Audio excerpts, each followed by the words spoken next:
Magandang gabi po sa ating lahat. I hope you are excited for our session tonight.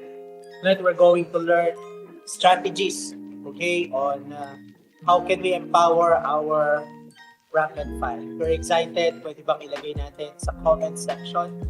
Excited. Yeah, I hope that this session will really be something of work para sa atin. Okay? May matutunan tayo that we can use to, strengthen, our people. Kasi naniniwala po tayo that our people is our investment or is our best investment. Diba? When we have good people, when we retain good talents, naniniwala tayo, we can achieve our company and group's mission and vision. Kaya naman, very crucial ang ating role as HR practitioners because we are the ones also responsible for caring for the people. All right, so we are so excited para sa gabing ito. And sige, hindi na natin patatagalin. Alam ko, excited na rin kayo. I'm going to share with you strategies to empower our rank and file. Yeah. Okay, this is an empowerment blueprint, strategies for elevating rank and file employees. All right. So, just a short introduction lang din about myself. I am Coach Nino. I am from Designary Life Coaches Association. I am working there as a program director, and I also do public speaking and coaching and mentoring sessions.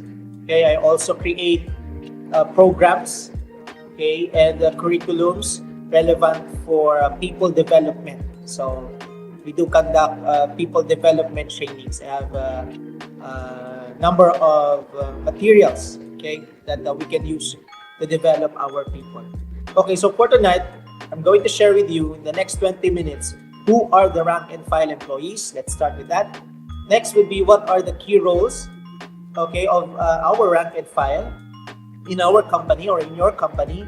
And third would be strategies for empowering your rank and file employees. Okay, so to start with, first one, okay, rank and file. Okay, naririnig natin madalas ang rank and file, no? Pero ano nga bang pinaka-meaning niya? Okay, o saan ba siya nagsimula?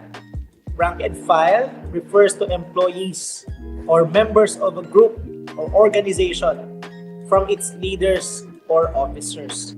So, these people in our organization na walang leadership, hindi nag-handle ng leadership position like supervisory or managerial or executive position, they are called our rank and file. This was first recorded in the 1590 to 1600. Actually, the word rank and file came from a military term, military terminology ito, wherein the rank is where when soldiers stand by each other, yung magkakatabi, yung magkakatabi sila forming a row. Yan, yun yung rank. That's a rank, no? And the file naman, on the other hand, it refers to the soldiers standing behind one another, kung paano naka-line up yung ating mga files, sa ating mga workplace cabinets, parang ganon, no? So rank and file, okay? So again, these are our talents. These are our people, that does not hold a supervisory or managerial position. Now, it depends on the size of the organization. Kasi when we say about empowering our rank and file, of course, the variety will be depending on the size of our organization. Some organizations are having 15,000 employees, wherein almost talagang 14,000 ay rank and file. Some has a group of 30, and it's the same. It's the same set of people, na kung saan we need to empower, because they have a very important role in our business or in our mission and vision. So they're also called actually the common man. The common man.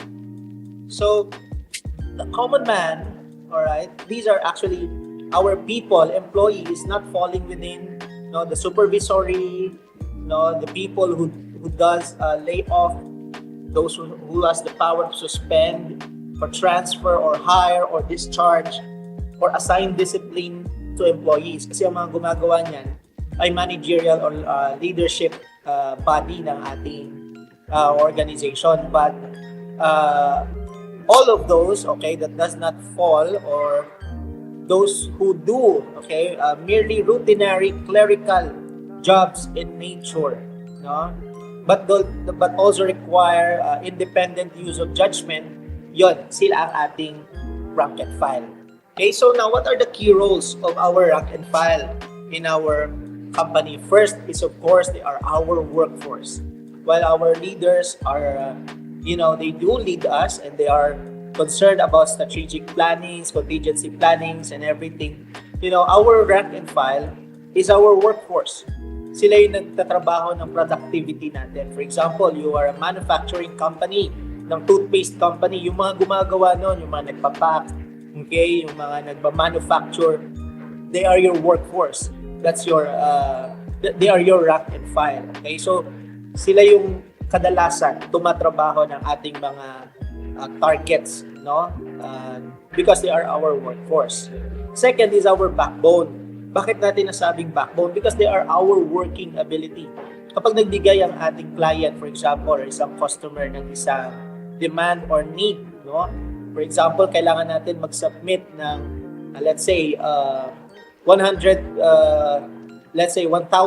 okay, cups of tumblers, 100 tumblers, or 1,000 tumblers, no? Sinong tatrabaho nun? No? They are our working ability, yung backbone natin. The question is, kaya ba ng workforce natin?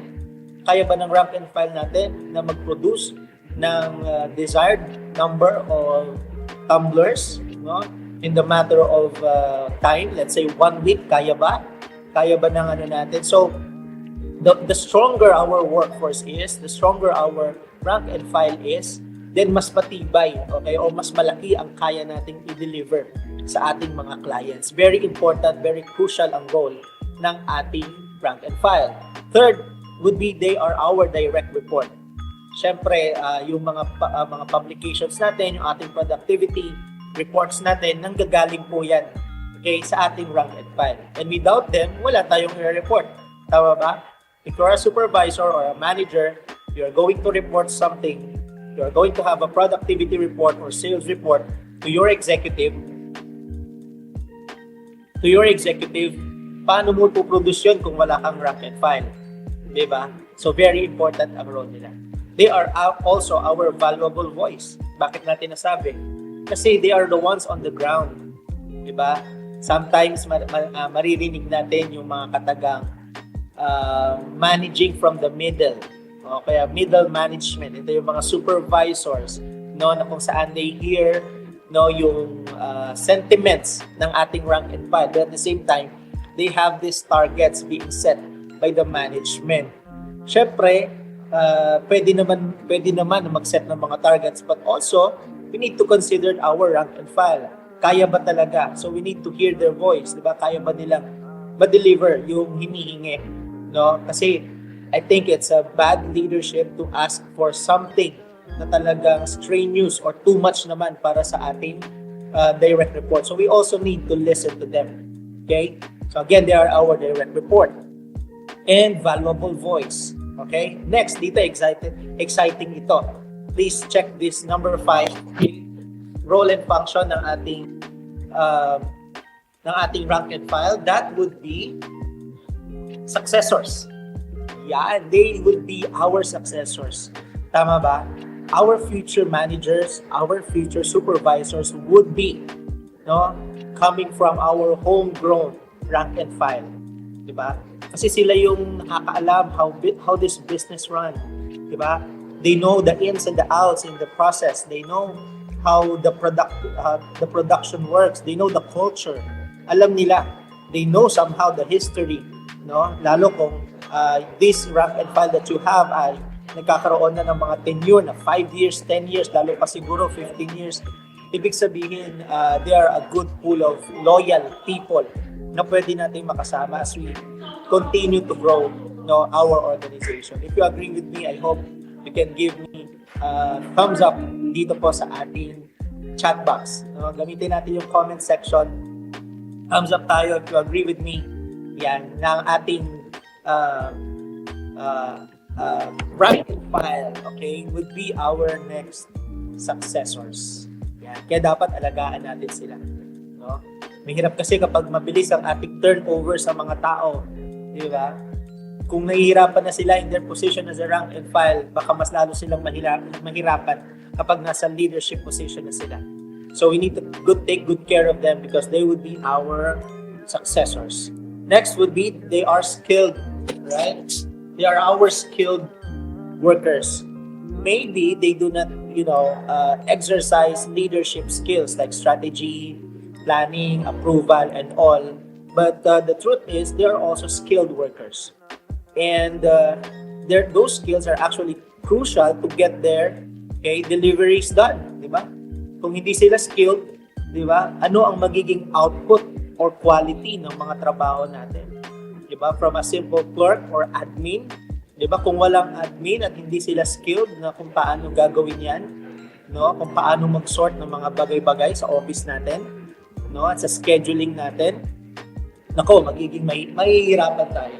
So, they may be rank and file, but don't get me wrong, they are also skilled and they are our skilled workers because it takes skill usually to get the job done, by our rank and file. So those are the 6 things, that are key functions sa atin ng ating talents, which are rank and file. Again, they are our workforce, they are our backbone, they are our direct reports, they are our valuable voice, they are all our future successors, and they are our skilled laborers or skilled workers. So if you're ready for the third part, ito na yung exciting part wherein we're going to talk about strategies, for empowering your rank and file. Let's start. Una, training. Of course, this is our responsibility to our rank and file. Train them and teach them, equip them on how they can do the job na pinapagawa natin sa kanila. Okay? We need to train them. We need to give them enough process training and enough time to really acquire the process. Hindi naman pwedeng ipagawa natin sa kanila nang kulang yung training and then nag-expect tayo ng magandang output. Of course, if you want to empower your employees, to do the job well, or even excellently, diba? You need to train them. You really need to give time training them. Now, that part of training is different pa from upskilling. Ito namang upskilling is also part of training wherein you are now teaching them how to do the task effectively. Kanina tinuturuan mo pa lang sila paano gawin yung trabaho. Now, you are doing the task or teaching them how they can do the task effectively. Ito na yung continuous set of training para naman maramdaman nila na nade-deliver nila ng maayos yung required sa kanila. And also, when that happens, efficiency happens. Kapag nagiging equipped through training ang ating rank and file, they are confident in their delivery and because of that, they bring good output. Nakakapag-provide sila ng magandang products or services sa ating mga clients, ating mga customers. So, empower them through training. That's very important. Number 2 is rewards and recognition. Just last week, I was actually talking to an employee. This is not a regular employee. She is actually a manager. She has been a manager for 15 years, and right now she is really having a hard of, work na ginagawa niya. And I asked her, sabi ko sa kanya, what do you think could motivate you to do more? Kasi ang ganda naman ng ginagawa niya. We can really see that she is pouring her heart out dito sa kanyang ginagawa. So tinanong ko siya kasi nga medyo napapagod na siya. Sabi ko, what do you think can motivate you in doing your job? I was actually expecting yung sagot niya ay compensation or like matapos yung project, something like that. Pero alam nyo anong sagot niya sa akin? Sabi niya, appreciation. Just a simple appreciation. Nagulat ako kasi sabi ko, wow, ganun pala ka-importante ang rewards and recognition sa ating mga employees in the work that they are doing. No, we need to reward them. No, we need to appreciate the labor, the hard work that they put into the jobs na ginagawa nila. No, so we need to make them feel that they are seen, that they are valued. Na nakita namin yung hard work nyo and you are a very important part or player in our company at hindi namin kayang mawala kayo. Mahalaga kayo sa amin. And because of that, we want to reward you to those who deserve it and recognize your hard work and effort. Rewards and recognition is a great way to motivate, to empower our rank and file. Number 3 is inform and inquire. This has something to do with the communication culture of every company. Napaka-importante that we keep them informed, that we keep them updated, na yung communication systems natin ay nakakaabot sa kanila. Ibig sabihin, alam nila ano nangyayari. There's this sense of openness and transparency in the organization na nakikita nila, ito na pala kami. Dito pala, we are not only, simply the workforce. We are really considered here as part of the team, part of the family. So, everyone has to be informed. Ano bang mararamdaman mo? For example, may mga nangyayari sa company tapos hindi ka informed. Diba? So, the question is, are we making sure that our rank and files are getting the same information or the necessary information that they need about our company? Diba? Hindi naman dapat na managers or leaders lang natin ang informed. Everyone has to be informed. And not only that, we also need to inquire of them. Tanungin natin sila. We can do surveys, we can have skip levels. Alam ko, maraming gumagawa niyan wherein, the upper management are doing skip levels. They talk with employees in the rank and file. For example, executives talking with the rank and file in the absence of the managers and supervisors, trying to check on what's happening on the ground. Actually, maganda yon because it gives a sense of, security for our employees na kung saan pinapakinggan kami and, there's a way for us to communicate what's happening or our thoughts, in the absence of possible subjections, diba? Due to positions and things. So, I think that's very empowering.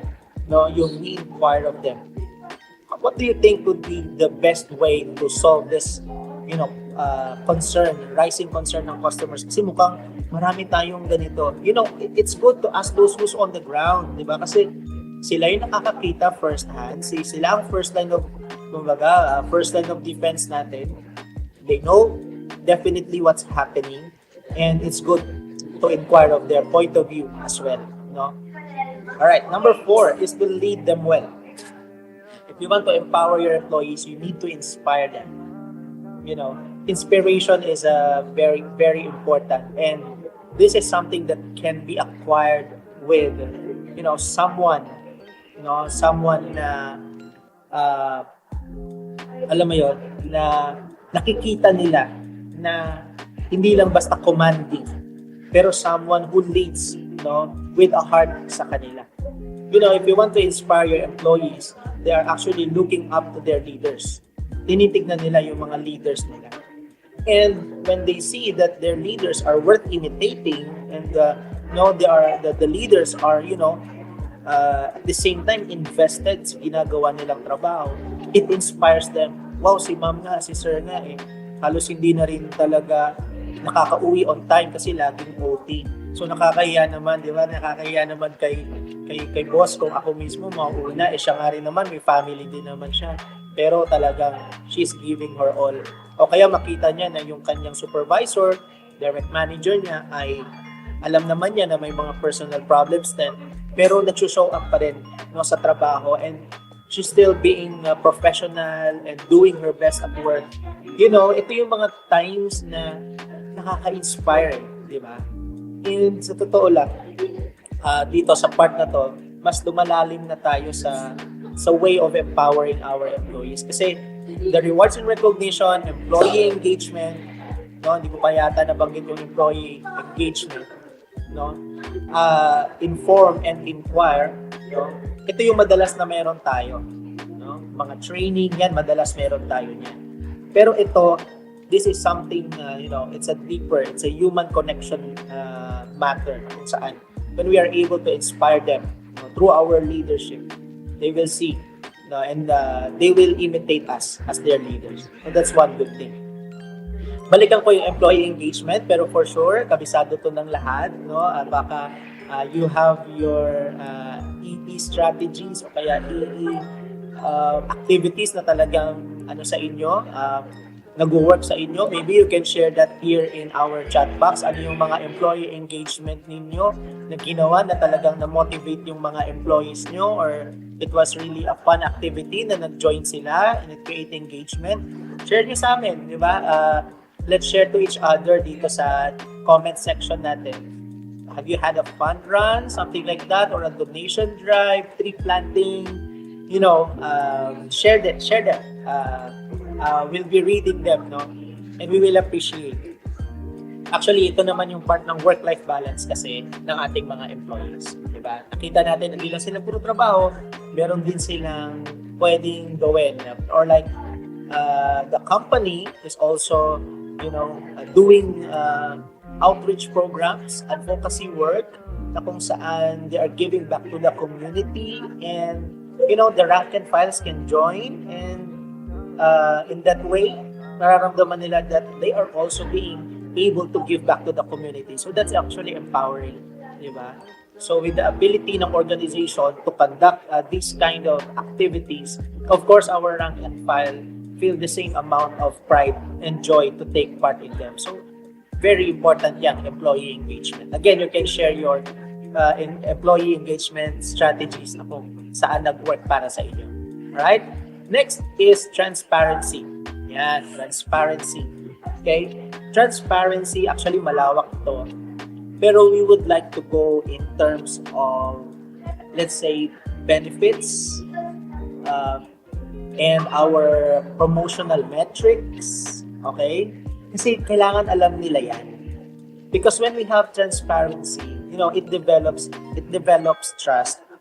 And we need to win the trust of our employees.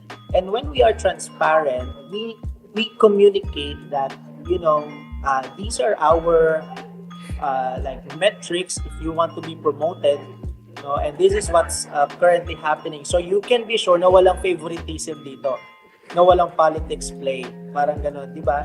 So yung maramdaman nila na we are equal footing, yung efforts ko ay hindi mapapasawalang bahala kasi alam mo yon, we are objective and professional here. Alam mo yon, alam ng lahat kung ano ang standards ng promotion. 'Di ba? Para nang hindi na lang biglang na-promote na lang isa tapos yung iba, parang bakit na-promote yun? Parang ang daming late na. Diba? Lagi nga yung nakalip, lagi nga yung absent, pero bakit siya yung na-promote? What are the metrics? What are the standards? Bakit hindi namin alam? Now, we want to see it, di ba? Kasi kung talagang deserving siya ng promotion, wala tayong dapat itago. So, and also the policies that we have, it also helps us as employers and team managers, ipakita sa kanila that we are fair to everyone. And this is, a place that, they can be confident, na everything is being treated objectively. So, yan. Transparency is very empowering. And lastly, I will also close with this, coaching. Leaders, HR teammates, coaching is different from training. Training is about acquiring skills, okay? It's about learning tasks and skills. How can they deliver yung mga tasks nila effectively? Now, coaching is helping them, guiding them, processing their experiences, processing their behavior, assessing, kung anong nangyayari sa kanila, and helping them to go to the next level. Yan ang coaching. Actually, from the word career yan, coaching, or career, alright? Or actually, it's a bus, diba? It's actually karwahe yan. Karwahe ang coaching. Taking one person from one place to another. this is one great way to motivate your employees when you make them realize that you are not only concerned of their productivity, but you're also concerned of their success in their career ladder. Gusto mo rin sila mag-grow. Or actually, as leaders, alam naman natin that there are times na hindi lang ito basta career matter. There are also times that we are dealing with the personal matter. And I believe, as healthy employers, hindi natin dapat ihiwalay yung mga bagay na yon. Yes, they do professional work, pero kapag ang isang tao kasi may problema, may struggle siya, maapektuhan ang delivery niya. So what I'm trying to say is, maybe it's a good way to, get deeper into our leadership, really, be concerned of the person or of the employee of our rank and file. Kasi nga, hindi lang naman yung productivity nila yung hinahanap natin. We are concerned about their welfare and we want them to grow too, right? Because when we grow, we also grow collectively as a company, di ba? Kasi nasa quality ng tao natin yung ating strength. Now, coaching will allow you to really, work on the attitudes, work on the behaviors, kung saan matutulungan mo siya na mag-improve, at mag-grow. Now, I must admit na coaching is a tough thing to do. It's time-consuming, it's a bit draining kasi nga syempre you are also investing emotionally and mentally dito sa ating mga employees. But this is also going to be fulfilling. Because when we are able to help them address the issues of their life, dito naman natin makikita magsa-start silang maging productive. Magsa-start silang mag-grow, magsa-start silang mas maging engaged, mas maging better professionals and better people. And when we have that, that's where we are really, investing in our people. So coaching. But there are manners to do this, and you can create, I can see some companies right now na they are getting coaching trainings for their managers and leaders to really teach them how to coach. Kasi nga, magkaiba ang training sa coaching. Magkaiba din yung mentoring. Magkaiba din ang mentoring at coaching. At ang coaching kasi, it is not something na parang kwento ka lang ng kwento. At ikaw yung puro nagsasalita. Di ba minsan ganun? Pag nagko-coach tayo yung nagsasalita palagi. Akala natin nagko-coach tayo. But actually, we are not coaching. Di ba? Para tayong nagpe-pep talk or nagto-talk. Di ba? Coaching is different from that. Okay? So, there's a lot of things to consider as well when doing coaching. But I also believe this is one best way to empower your rank and file at a very personal level. So, consider this, training, rewards and recognition, employee engagement, inform and inquire your employees as well, lead them well, transparency, and coaching. Now, let me end with this slide. It doesn't always have to be grand. Empowering our employees doesn't always have to be grand. Hindi mo kailangan ng mga bongga na alam mo yon na parang gumastos ng malaki. You don't need to do that. Lalo if you are not able, di ba? You don't need to impress your employees. Doesn't have always to be grand, only real. Okay? We can deal with what we have. We can, we can manage with the resources that we have. We don't need to overextend, but we need to be genuine. Kahit simple po yan, simpleng tap on the back, simpleng email appreciation, simpleng employee engagement na kumuha tayo ng isang speaker at train natin sila, our employees will definitely appreciate that. So, big work for us as HR, as HR employees, but this is a fulfilling way to do our jobs, to empower our rank and file, the backbone of our company, our workforce, our people, and at the same time, our successors sa ating success ng business natin. So, thank you so much for giving me a hearing. Thank you, HR Primo, for this platform. Once again, I am Coach Nino Toledo.